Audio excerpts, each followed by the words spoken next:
Chaye Sarah. So the pasuk begins on, these were the years of Sarah. Meya Shana, she was 100 years old. Then it says Ephraim Shana, she was 20 years old. And then it says Sheva Shonim, she was 7 years old, 127. But it breaks it down.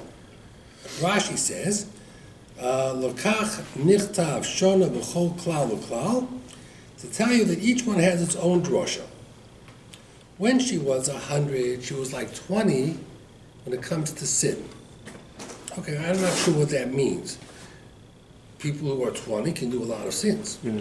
Well, ladies could show off their bodies. Yeah, but yeah, she could be a lot of sins. So the argument is, no, it was like a katana. She was a child.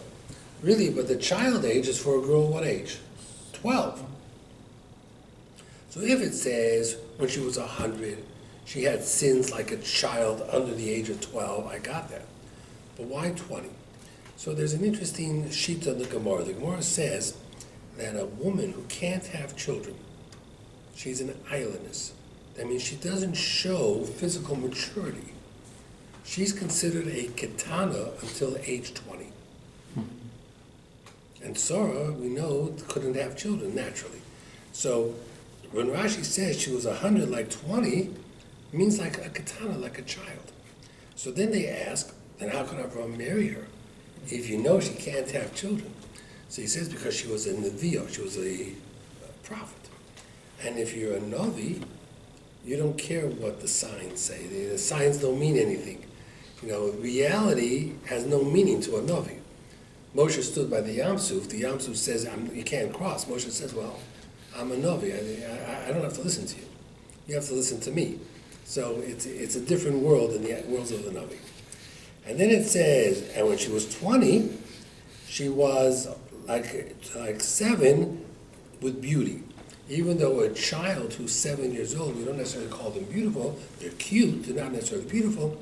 But they talk about in those days that people matured faster. Anyway, it says, Sarah died in Kiryat Arba. Everybody wants to know, what was she doing there? Why was she in Kiryat Arba? She lived in Beersheba. So the answer is that the Sultan came and told about the Akedas Yitzchak. So she went to Kiryat Arba because that's where the giants were. The giants could see very far. She wanted to get a report. She didn't have a drone to send, and she didn't have any ability to get reports. There was no internet and there was no YouTube. So she was in Kiryat Arba for that reason. Then Avram comes, lispo the Sarah, to give a eulogy for Sarah and to cry for her. Usually you cry first, and then you have the funeral and the eulogy. So they explained that when Avram came to Hebron, nobody knew who Sarah was. If a woman died, that's all they knew. We often go to funerals, we don't know the person who died. Why do we go to the funeral? Because we know one of the children, one of the family members, Then when we hear the funeral, we realize, wow, this person was a special person. So Avram first told everybody what kind of a person she was. Once everybody understood who she was, they cried. Okay? So that was another, it's interesting the order of the thing. But first he was happy. Abraham was happy because Rivka born. Well, that was at the end. He had heard a report that Rivka was born. So that's the old story. When the sun sets here, the sun rises over there. Anyway, Avram then negotiates for the Moras HaMachpelah. Everybody wants to know what was so special about the Moras HaMachpelah. Why did he want that burial place? So we have some answers over there. We know 4 couples were buried there. Adam and Chava, which he had once seen, and that's why he wanted that place. And then the Avram, Yitzchak, Yaakov, and Sarah, Rivka, Leah. It's interesting that the women were all buried first. Sarah was buried before Avram. Rivka was buried before Yitzchak. Rivka died at 131, Yitzchak died at 180. And Leah died at 42, 44, and Yaakov died at 137. Yeah, she died very young. So the ladies died first. It's so interesting. Kiryat Arba. The Chidah says there were 2 more people buried there. And he says it's a remez from the words Mo'arad Sedei HaMachpelah. The first letters of those three words spell Moshe. The Chidah claims, based on the Medrash, that after Moshe Rabbeinu died and was buried, the Malachim came and took his body to the Mo'arad HaMachpelah. And then when Tzipporah died, she was buried there as well. There's no marker, but that's what the Chidah says. Everybody asks questions on the Chidah because it's a Gemara that Yirmiyahu, when the Beis HaMikdash was being destroyed, went to Hebron to speak to Avraham Yitzchak Yaakov.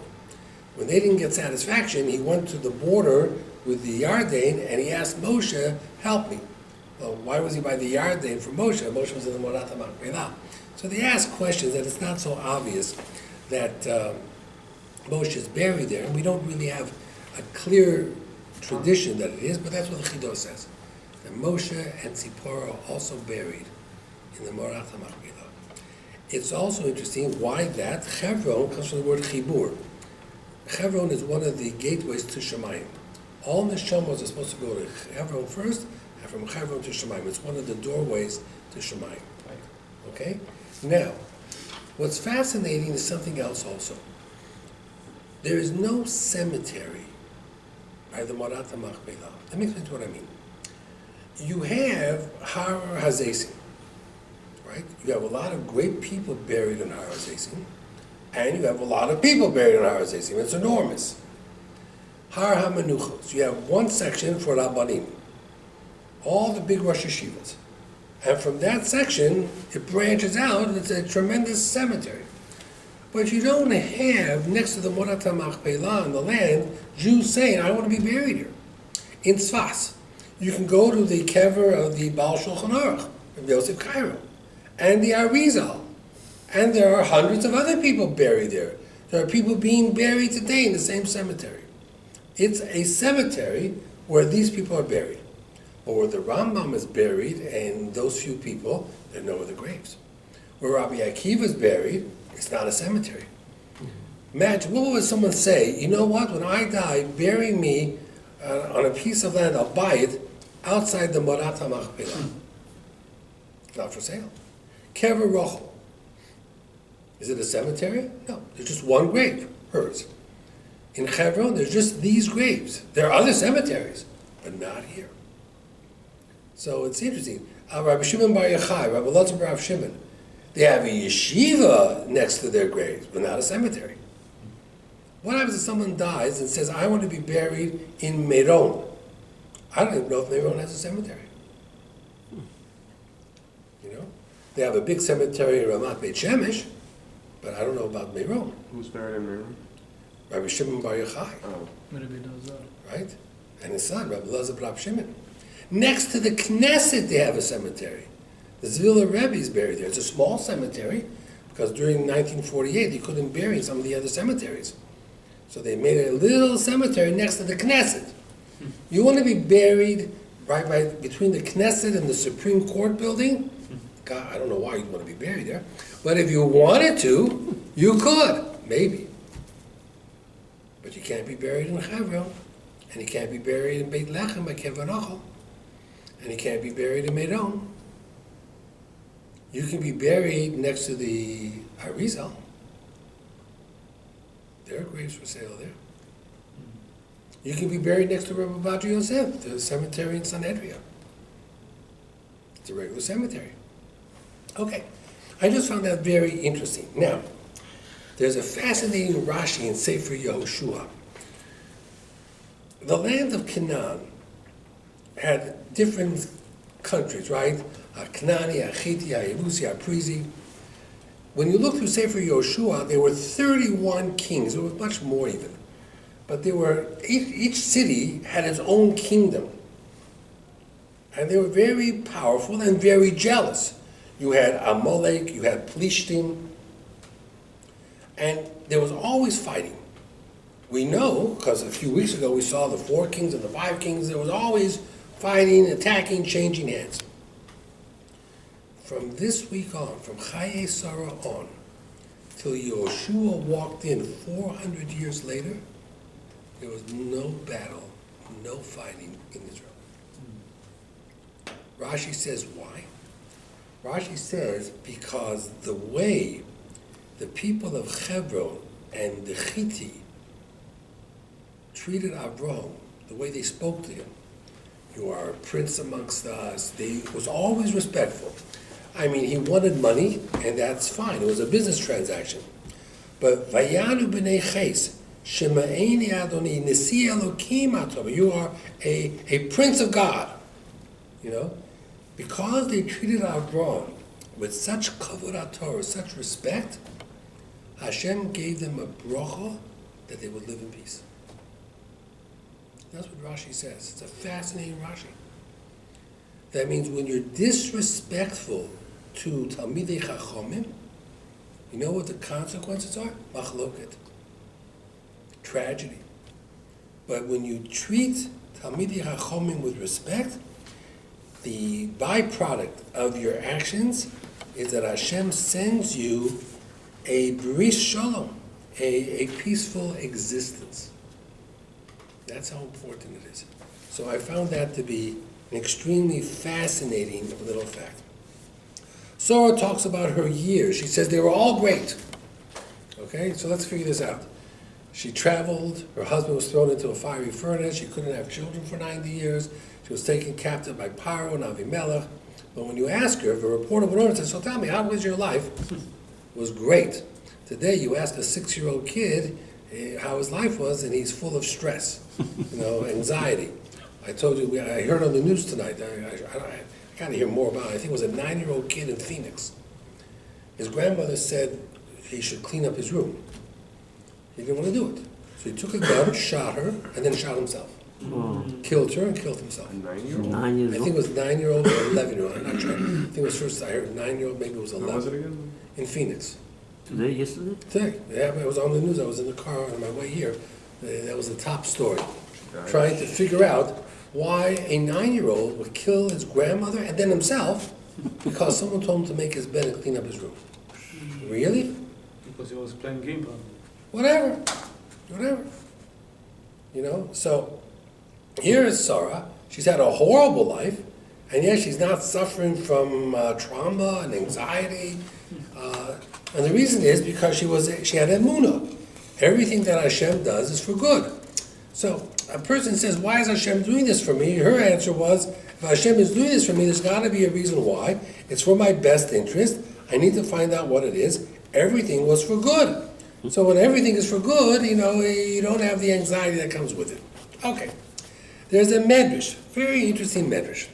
The medrash says, what was Abraham's main mito? What was his main character, nature? Chesed. Titain emes liYaakov, you gave emes to Yaakov, chesed la'Avro. So then the medrash says, what was Avraham's greatest act of chesed? Okay, so the first answer would be Eshel. He had these hotels all over the place where you could come. Achila, he gave you food. Shtiya, he gave you to drink. Lina, he gave you a place to sleep. Medrash says no. Well, I know what it is. His tent had 4 doors, open to everybody. No. He saved Lot twice. He saved Lot when Sodom was being destroyed. He saved Sodom earlier. No. He gave the angels to eat. No. He did a bris milah and followed the Torah. No. So then, what is the Medrash's final answer? You know what his greatest act of chesed was? He buried his wife. So they all ask, what? What do you think he was supposed to do with her? Put her on the side for garbage collection on Monday and Thursday? I mean, what was he going to do? I mean, the woman died, he bought her a grave, we do that all the time. Hi, good evening. Why is that his greatest act of chesed? So the Alter from Slobodka, where Eliezer Yehuda Finkel, he gives a very interesting answer. He says, a lot of people do chesed, a lot of people do kindness. Who identified that as his major? The Medrash. The Medrash. So he says, a lot of people do chesed.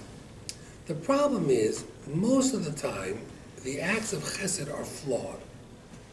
Sometimes you do something good because you want the honor that comes with it, so you have an ulterior motive. Sometimes you go over to a person and you do something good for them and they're embarrassed because you don't always do it privately, whether you give them money or food or whatever. he says very few acts of chesed don't have personal gain or embarrassment. You know which one does? Chesed shel emes. What is called chesed shel emes? What we do for a dead person, a funeral. Right, for a funeral. Because the person who died is not going to be embarrassed, and they can't pay you back. So he says, believe it or not, with all the chesed that Avraham Avinu did, the chesed shel emes of burying his wife was a true act of chesed. And that's why it was brought down. Now, we know that this Shabbos was a very important Shabbos in Israel, Parshas Chayesar. Someone called me, a friend of mine called me, he was in Hebron. He told me there were 40,000 people. Yeah, the next Sudan. Now, his table was number 568. At a table? Oh, okay, right, many tables. For 40,000 people, they had to have at least 4,000 tables. Imagine how much food they have to have. They have to have food for Friday night and for Shabbos, and Kiddush and Challahs. And he had a tent. They were all pinched out in tents, and the army had to come and give security. Because this Shabbos is the Shabbos that Avraham Avinu's death is recorded in the Torah. You know, Sarah and Avram in Hebron. So they all come, even though Avram didn't die in the wintertime. He died Pesach. But still, because it's recorded, everybody, there's 40,000 people went to Hebron this Shabbos. And they all went to daven in the shul of Avraham Avinu. The famous shul that they didn't have a minyan for Yom Kippur, and they had a surprise guest come, number 10, and he davened with them all Yom Kippur, and then after Yom Kippur he disappeared, and everybody said it was Avraham Avinu. So, the Moras HaMachpelah and Hebron, this Shabbos hit all the news. It takes a lot of planning to house and feed 40,000 people. It's just not so simple. You know, they didn't just, it took a lot. Just think about Meron. How many people go to Meron for Lag BaOmer? Thousands of people. Thousands also. And it requires sleeping arrangements, and unless they sleep in their car, I don't know, but this is Shabbos. How do you start a movement like that? How does that get started? It That's a started movement. maybe from the one Chevron, I don't know where it started, but it began. In my days, there was a few hundred people went, maybe 1,000 people went. Was there Oh, it's been 40,000? going on all the time. Oh, yeah. Now, someone said the purchase of the Moras HaMachpelah, I saw one of the Forshim say, takes up a lot of space in the Torah. This whole parsha has things repeated over and over again. The Gemara talks about how many ink wells were spilled and how many pens were broken writing Parshas Chayesara. The Torah is so careful in every word, and here it goes on and on and on and on. So he says that the whole purchase of the Moras HaMachpelah and the burial of Avram and Yitzchak and Yaakov is historical proof that the Torah is real. Because even the Arabs say that's Avram, Yitzchak, Yaakov's graves. So here we have a book called the Torah, goes through this whole conversation about the Morat HaMachpelah and Hebron, and you can actually go to Israel, and you can go to Hebron, and you can see markers on the graves. Kever Rachel, the same thing. These are proofs. You know, we live in a very crazy society. I was reading this week in 1945, when Eisenhower came into the concentration camps and he saw what was happening, the first thing he did was he ordered newspapers and pictures and video. Why? Because he says in 50 years, people will say this never happened. And today, there are many places all over the world that say the Holocaust Make up stories. was a story. There are people who say that when they walked on the moon, it was only a Hollywood production. Neil Armstrong never walked on the moon. It was a TV show, a movie in Hollywood that they pretended they did, that the government created this hoax.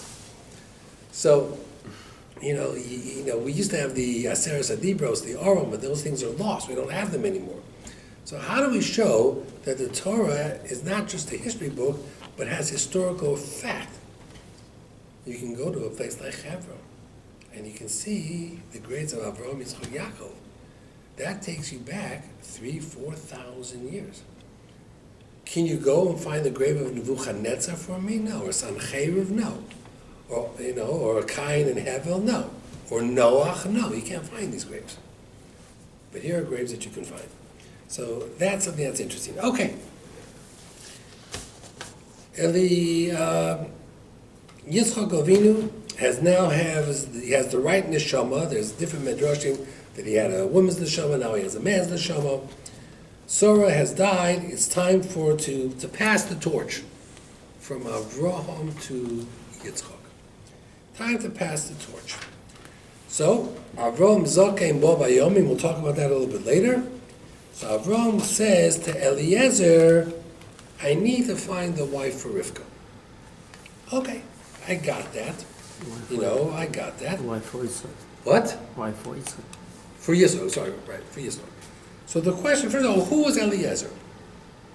So one opinion is he was the son of Nimrod. Others say he was the grandson of Nimrod. Some people say he was the son of Shem ben Noach. So there's different opinions who Eliezer was. One thing is for sure. He was the yeshiva student of Avraham Avinu. And the Gemara says he looked a lot like Avraham Avinu. That when Lavan saw him, Lavan came running to hug and kiss him. Rashi says he came for the money, he was checking the pockets. But the truth is, in Lavan, he thought Eliezer was Avraham. It was, Avraham was, the head of the family. So this Eliezer was a tremendous Talmud Chacham, I would imagine. And it's a nice Jewish name, Eliezer. We have children named Eliezer. Yet, he was very careful. He said to Avraham, okay, you're going to send me hundreds of miles away to find the girl. I got it. What happens if the girl says, I'm not leaving my family to go to Canaan, right? And that's a normal thing. A guy lives in Denver and he meets a girl in New York. What are the chances a girl wants to move to Denver? I don't know. Probably not great. So, what are the chances? So Avram says, if that happens, you're free. Your promise is void. You cannot take my son there. Okay. In some ways, Eliezer was very excited with that news.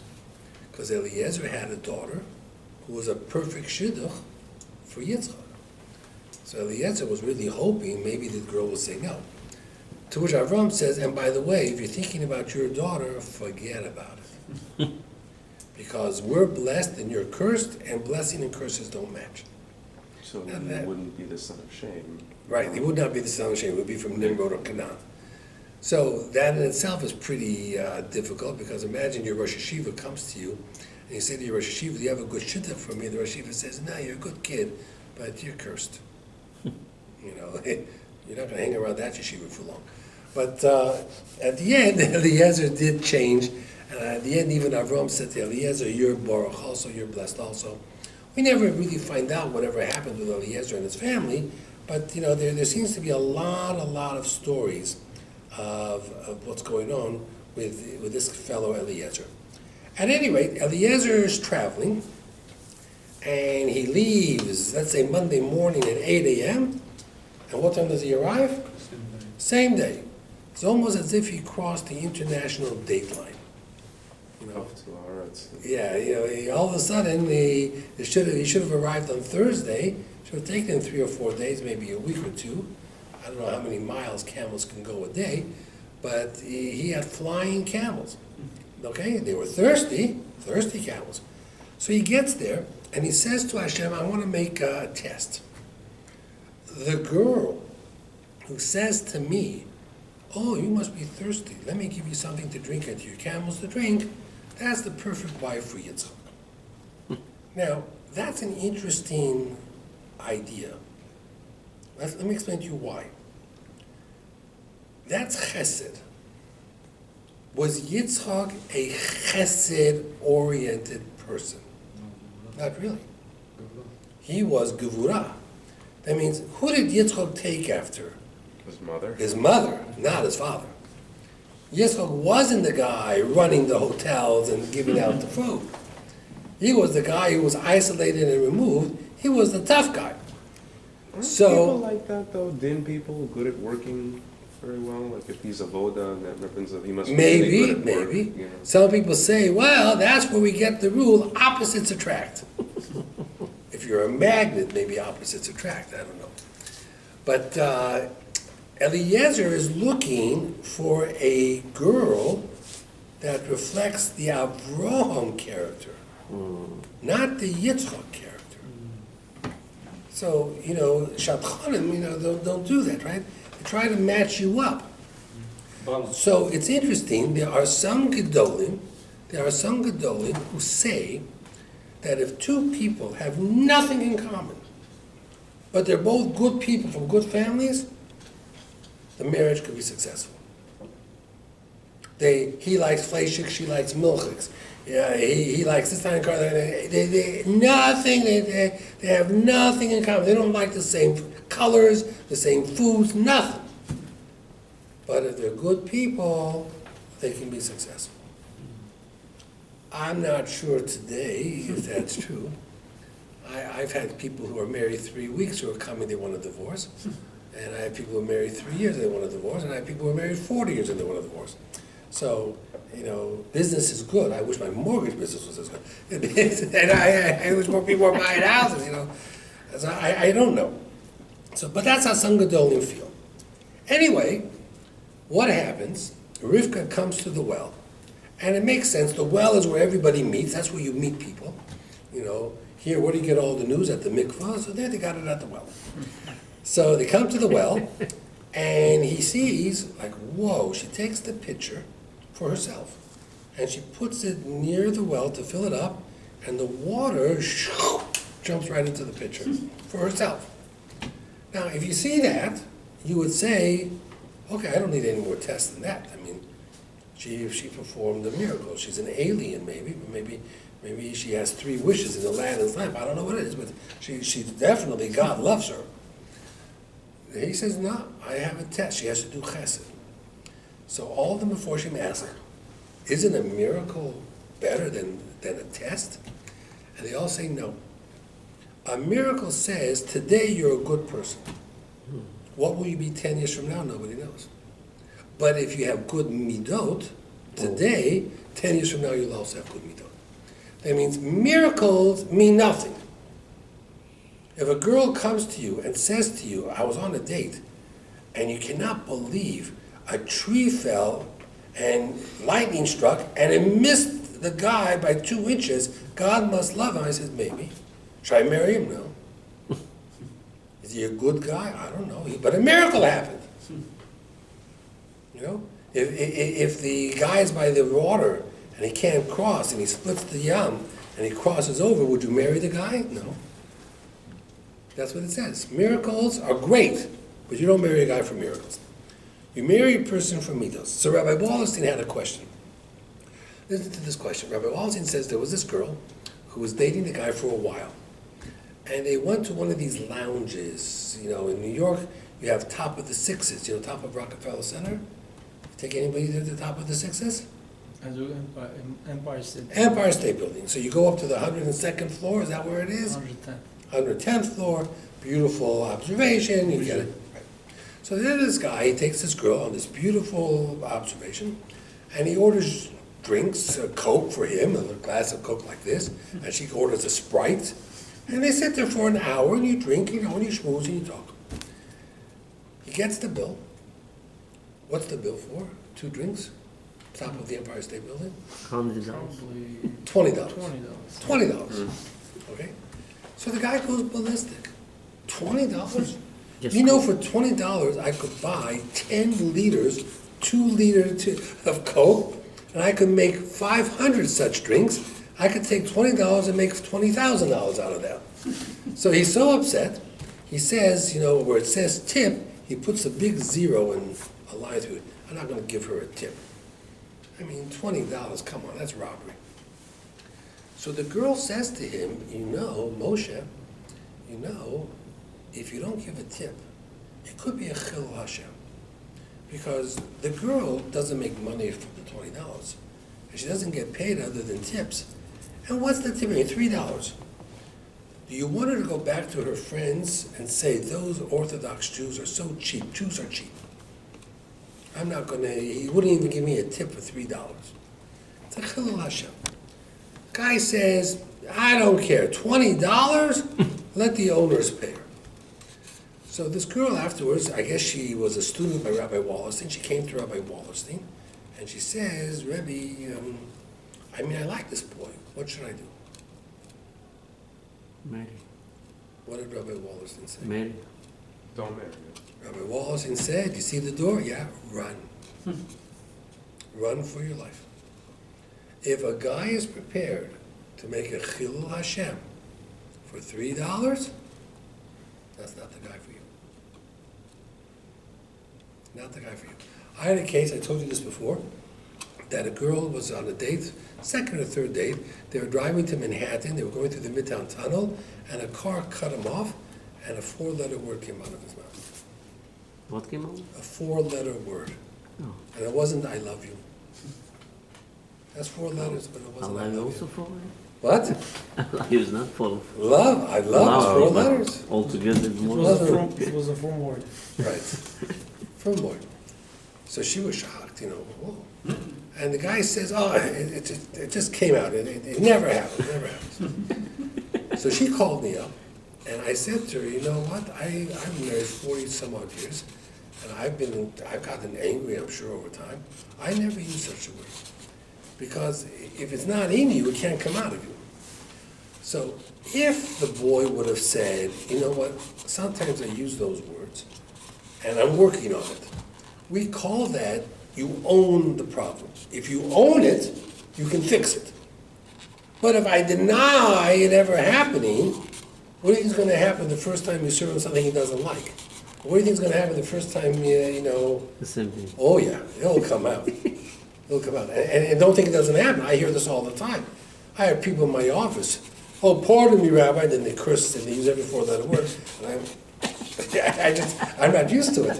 I'm simply not used to it.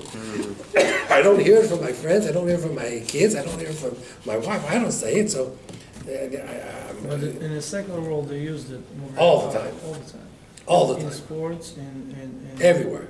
Yeah. On TV shows, movies, everything, it's, Even in poem writing still. yeah, In all the time. colleges. Correct. So I told this girl, no, she walked away. Rabbi Wallerstein had a different case. I'll tell you the case I had. He had a case where he says, and the family's still angry at him, says a girl came with a guy, because she had been dating for a while, wanted to meet. And I had people come to me, would you like to meet this boy, meet this girl? So this girl brought this guy, and the guy, I guess, was speaking to Rabbi Wallerstein at the Var Torah. So Rabbi Wallerstein says, oh, you know what, I have something to add to that. And the guy says, Rabbi Wallerstein, when you talk, do people interrupt you? No. When I talk, don't interrupt me. Wow. You know what Rabbi Wallerstein said to this girl? Forget about it. Run for your life. Oh. Run for your life. I had a case for a second marriage where a guy brought a girl to me, and he was married before, had a few kids. So I said to her something like, these blended families, when he has children, is very, very difficult because the children don't always accept the girl. There are very good books to read to help you. And she's right to my face. She says, "You're not my rabbi." Okay, I'm not your rabbi, but I'm his rabbi. I didn't want to marry him, so I'm his rabbi. You're not my rabbi. My therapist never told me to buy these books. My rabbi never told me to buy these books. I think I know how to handle these things all by myself. I don't need your help. I told the guy, good luck. If you marry her, I'm not coming to the wedding. Wow, he said that. And he broke it off with her. Every time he was with her, he was a totally different person. I had actually a story yesterday. Somebody gave me a number to call the girl Right? and was speaking with her, and she goes like, "I'm not dating the guy unless he sends me a picture on my internet." So can I get your picture from the internet? She says, "No, only yours." He says, "Okay, that's very nice." And she had that attitude that I said, "You're very kind and you're a very challenging lady." And I said, could you please send me your email? And she was like, no, I could only tell you. That shows her respect, her kindness, Correct. how well she is. And I said, I'm not sending my picture to you. I said, it was nice talking to you. And that was the end of the conversation.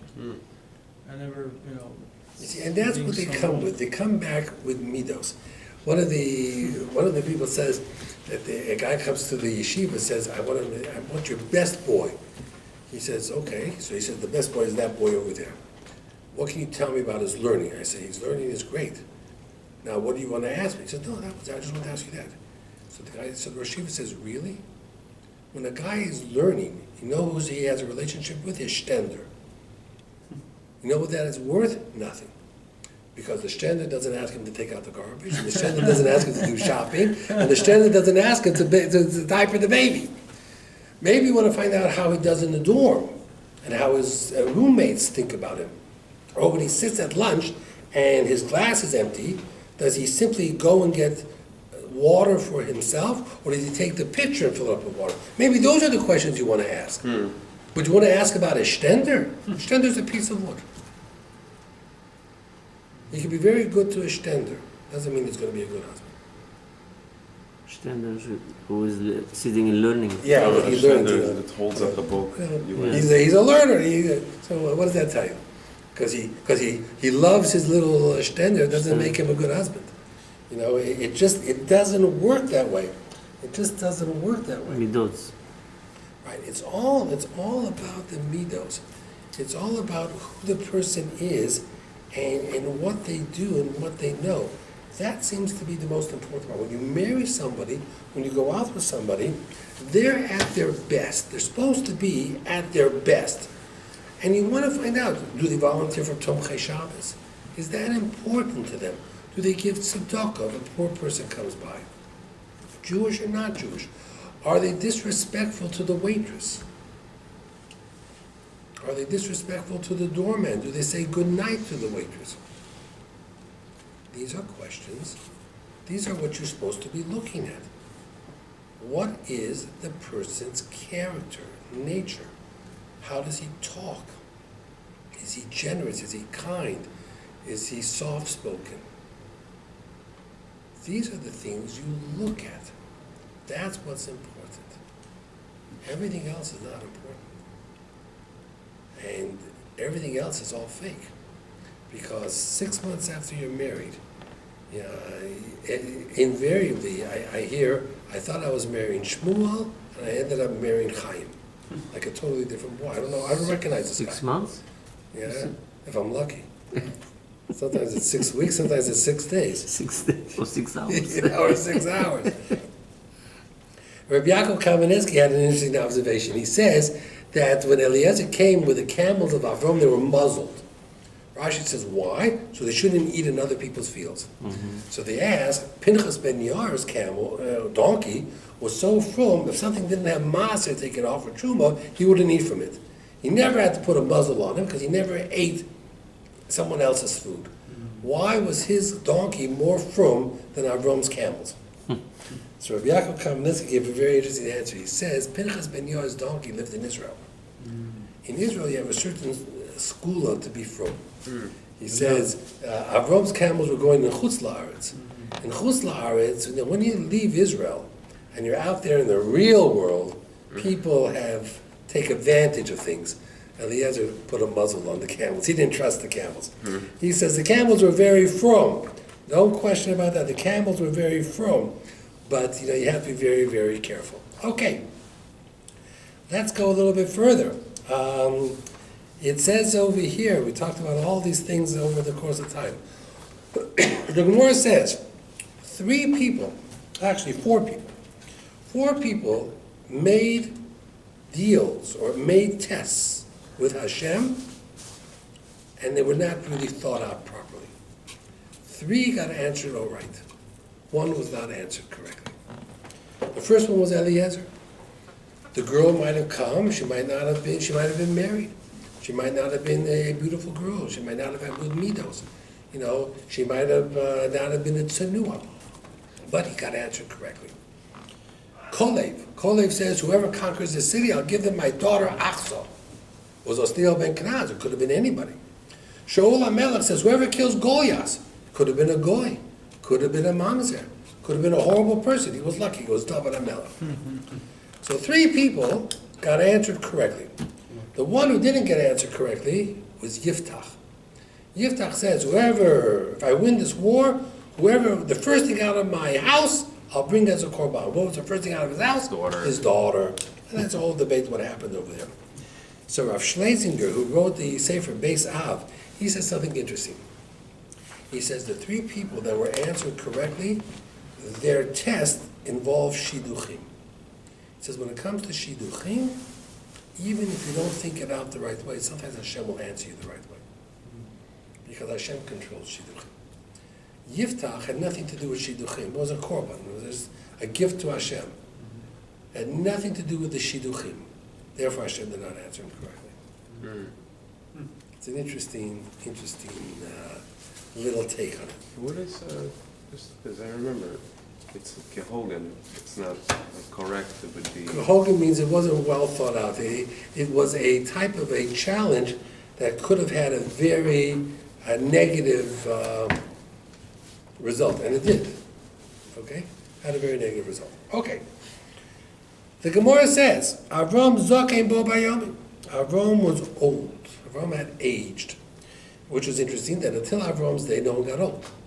They say Avram and Yitzchak looked exactly alike because they both were young. Avram davened to get old, which was okay. And then, when the Malachim came, they said you're going to have children, Avram and Sarah came young again. And now he was old again. So he was young, old, Avram was old. It leads the Gemara to come up with a very interesting statement. The Gemara says there are 4 things that make a person old before their time. All the what? Old before their time. All R.Rabbi Yeshua. Mipnei Daled Devorim, 4 reasons. Zikna kofetzes al Adam. Old age catches up with you, jumps on you. Could you tie that into Eliezer? The first one is Yira, a person who has anxiety, fears. It says that David HaMelech had fears, and it says in the Haftarah, HaMelech David Zokein Va'od. David was very old. Even though he was 70, he was old. He was like 150. The next one is anger.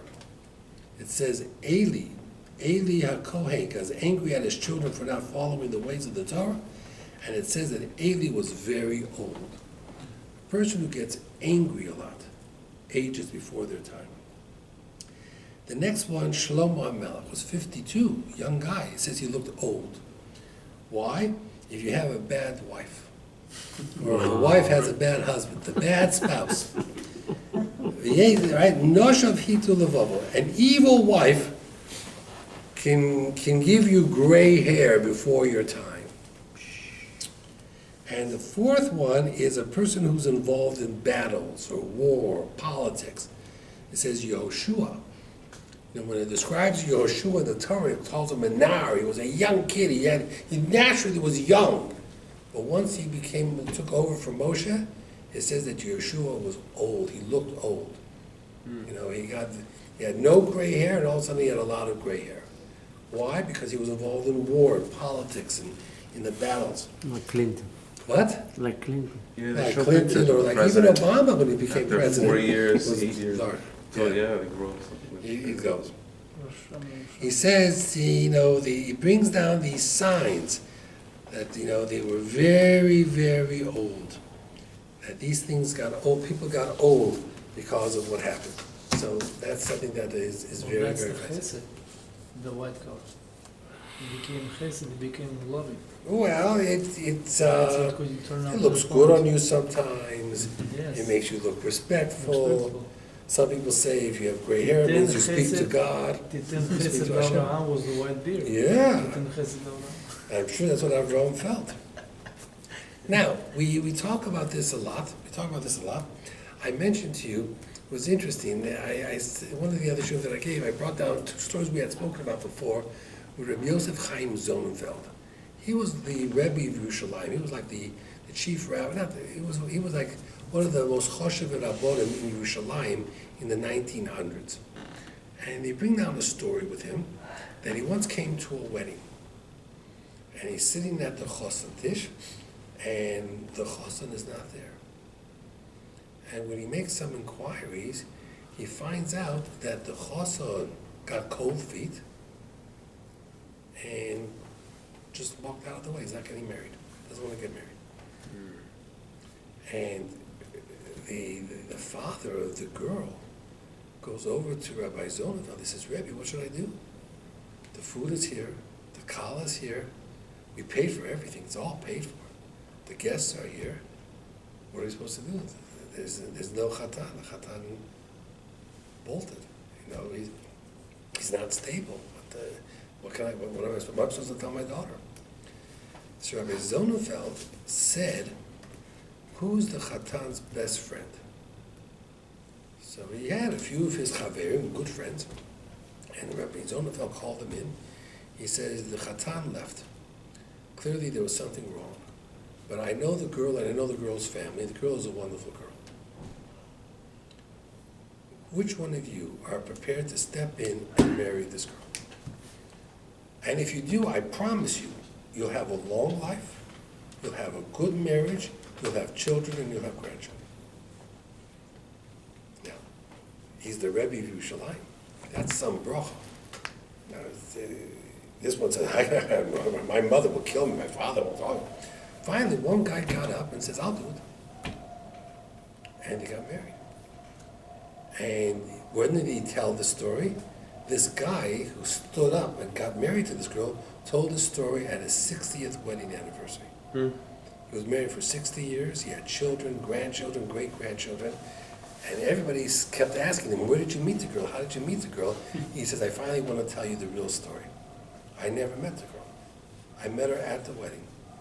And I married her because Rabbi Yosef Chaim Zonenfeld promised me if I would marry her, I'd have a good life, I'd be happy, I would live long, I'd have children, grandchildren, great-grandchildren. You know what? Everything he said came true.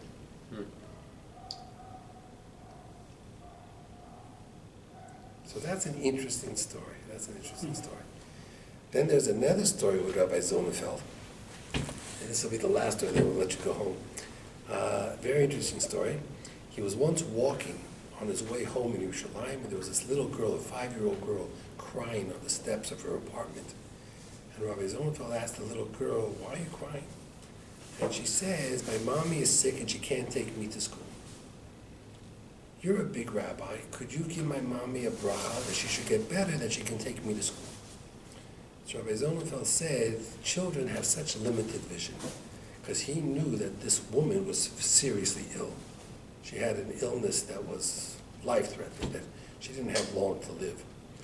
He says, if I'm going to give you a bracha, I'm going to give you a different bracha.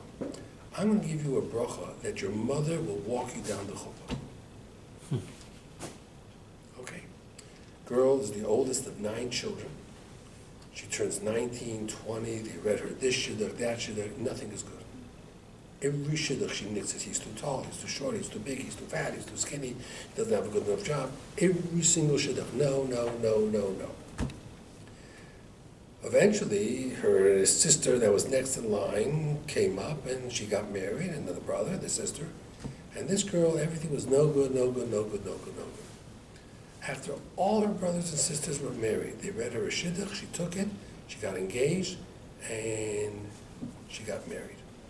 She was the oldest? She was the oldest. 3 days later, her mother died. At the Shiva house, she said the story, what happened, and she says, I knew that when Rabbi Zonenfeld said, my mother would walk me down to the chuppah, I knew that that would be true. I also knew that after she did, she wouldn't live. And all my brothers and sisters would not have the same zchut that I had. So therefore, every shidduch, I nixed. It was only after all of them were married that I accepted the shidduch. And that's why I waited so long to get married. Because I knew when Rabbi Zonenfeld gives a bracha, it's 100%.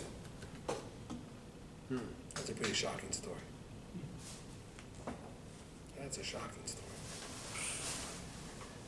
Anyway, have a wonderful, wonderful life. Chodesh Tov. Chayes Har. Not easy. Not easy after this story. No.